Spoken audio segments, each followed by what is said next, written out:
everyone, and welcome to Read This Now, the weekly webcast where Brad, Gustafson, and I share two books that we love and we think you should read. When, Brad? Right now. That one did not Right. feel as cool. That was the garage door, Jen, just so you know, the garage door.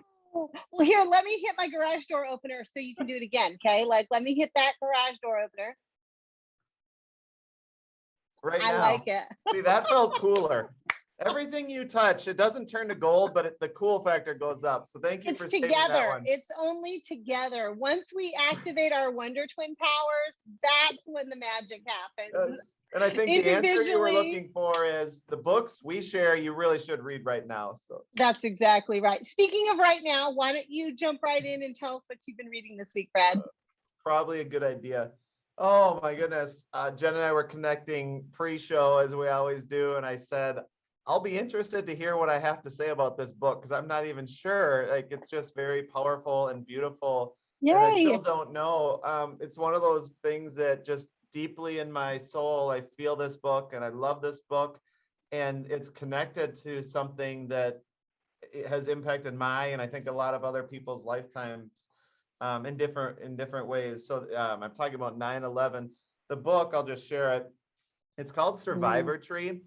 And it's by Colleen, illustrated by Becker, and it really is beautiful. It's powerful. It's poignant.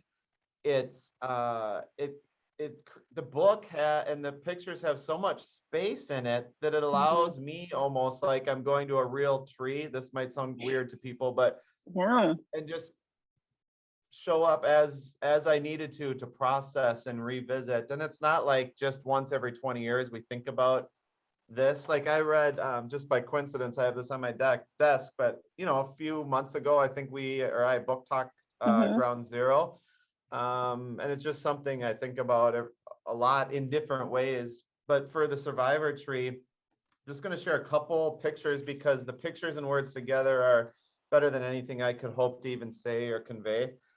If you haven't heard this story, this is based on a true story. There is a pear tree, or there was a pear tree near the base of the Twin Towers, and I think that illustration shows it well. And isn't that beautiful? And then on 9/11, this is what the pear tree looks like, if you can even see it in the rubble and the smoke and the fire. And I'm just sharing a couple pages. I was originally flagging what I wanted to share, and it was everyone. I'm like, no, I'm not going to do that. But then the next page is over time. This is what emerged from the rubble a little bit, and it was like a leaf and a bud, barely. And so really what happened after a while is they decided to keep the tree not in the rubble, but they transplanted it somewhere kind of as a smaller memorial. And then it slowly, and the Colleen's language is so beautiful, it like kind of fought to emerge in the sky again. And over time it did, to the point where they actually transplanted it back near where the towers once stood. And I do have a picture, I think I flagged it, of what it looked like. This is a picture from 2018. This is the pear tree. Oh yeah. Like I said, it's a real thing that happened and moment, and just so much reflecting. And I get a lot of times I recommend books that I think schools would love, classrooms would love. You could read it as a principal. This one, I think I'm just recommending for myself. So I think I love it. I love it. I remember where I was when we heard the news. I was an 8th grade language arts teacher at the time. And it happened to be, I had my planning period in the morning. And so I was sitting in one of my co-teachers, my team teachers' classrooms, and we had the TV on, which was sort of our habit. She would turn on the TV to the news in the morning, and as we would work, and there would just be playing background. And I remember like the breaking news sort of cutting in to let us know that, they weren't really sure what was going on, but it appeared like a plane had hit one of the towers. And then pretty soon other teachers started to come into the room, and we all just sat there watching it. I know that I'm sure you remember where you were, but what's interesting to me now is that None of the kids that we teach were alive then. None of them, whether you teach a senior in high school or a kindergartner, none of them were alive. And so like it's an interesting contrast to me. On the day that it was happening, we had all these conversations about how are we going to talk to kids about this? What are we going to say? What do we really know as a fact? All of those things.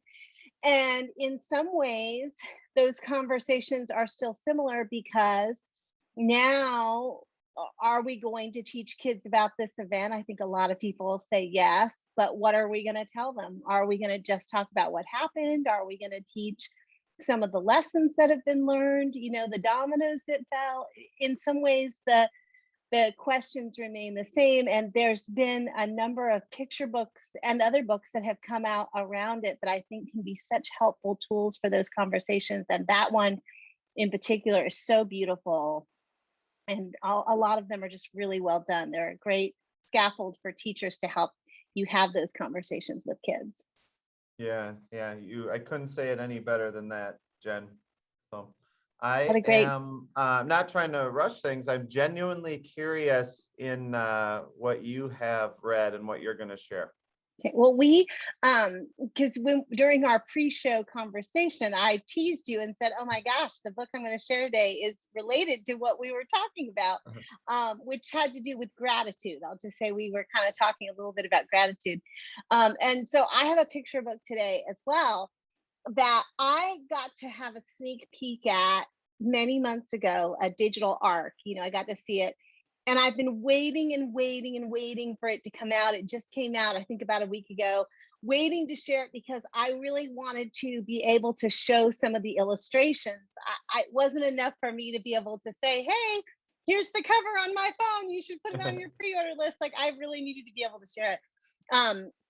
So I want to go ahead and show you the cover, and it's called Thankful.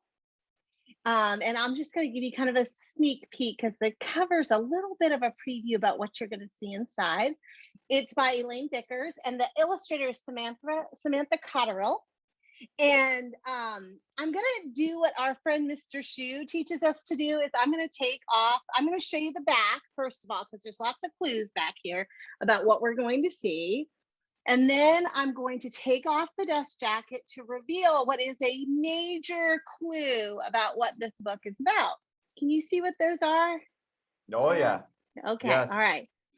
And then if we look at the liner pages here, we get more clues about what the book is about. And also we get sort of a hint into how unique and gorgeous these illustrations are. Okay. So this book tells the story of a young girl who, at the beginning of winter, they have a family, her family has a tradition.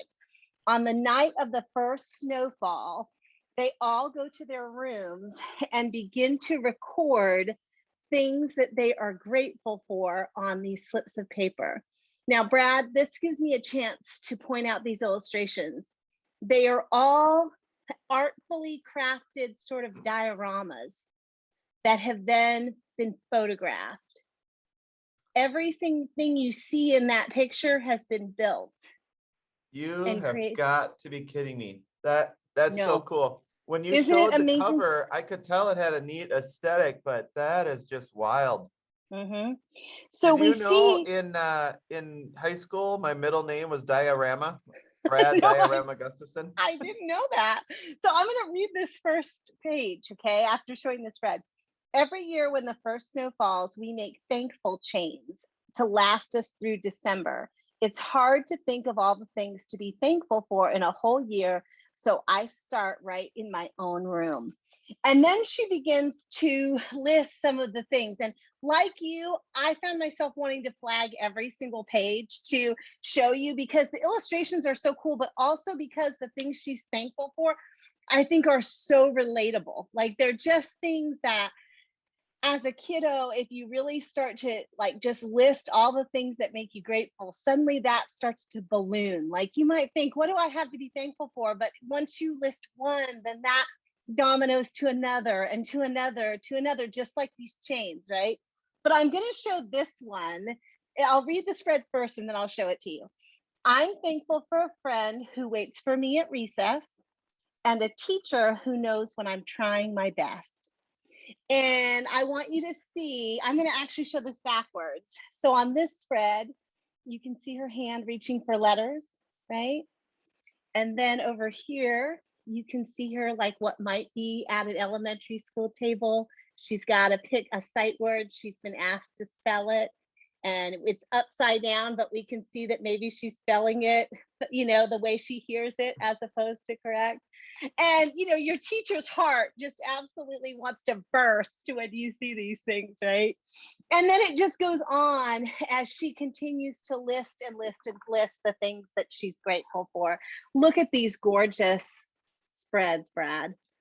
This whole tree, the like laundry on the line, etc.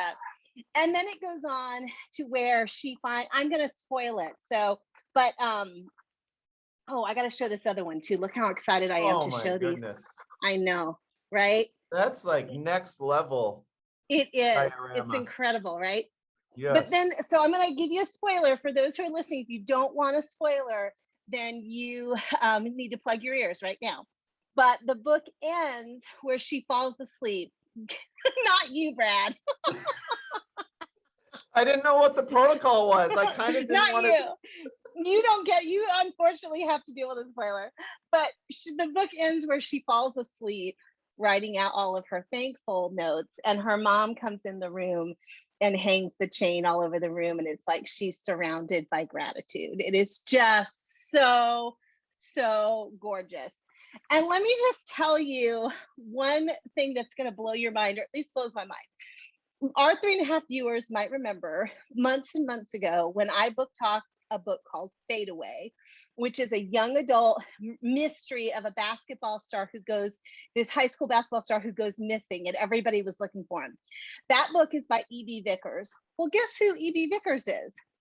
E.B. Vickers is Elaine Vickers, who wrote this book. The idea that same brain came up with both these books is like, so I want to show the cover one more time. It's Thankful. It's by E.B. Vickers and Samantha Cotterill, and I think you should read it right now. If you don't have this book right now, do it right now. That's so cool. Jenn, one of the things I noticed when you were talking this week, I feel like both of our books, another commonality they have is the art. It's just masterful. And I think you and I are similar in this. We appreciate art and design. Like I could sit and stare at every picture in this and study it. And I found myself doing that in yours. I just want 10 extra seconds. Sure. This, wow. You see like the depth, you can just picture yourself in the setting kind of, sort of, it's just on so many different levels. And then I could, for hours, I think I could look at your book. And that's the thing that's so, I mean, picture books are such a masterful art in so many ways, but when you take two books that maybe thematically, aren't directly related, like thematically that Venn diagram might not overlap much, but you can have kids think about all the different ways that you can express a feeling through art, because a picture book might have illustrations that are hand drawn, might be done on a computer, might be done through photographs, who knows, might be done in all different ways. And I think it's empowering to kiddos to think about how I don't have to be able to draw with a pen and pencil in order to be able to express my feelings. There's lots of different ways, infinite number of ways to be creative. I love that. Yeah, and the cool thing, and it reminds me of how I get to be friends and co-hosts with you, like we can team up and complement one another, similar to how an author might work with an illustrator, right? So so cool. I enjoy talking to you. I could go on and on, but I am going to do my end of show duty, which is trying to remember the website. Go to, if you want to check out the other titles, picture books, young adult, and everything in between. bit.ly/read_this_now, and you could see the conversations or just check out the titles. Some really good books. Thank you Thank you, Jenn. Thank you, my friend. And thank you to our 3.5 viewers who tune in every week. We really appreciate you. Happy reading, everyone.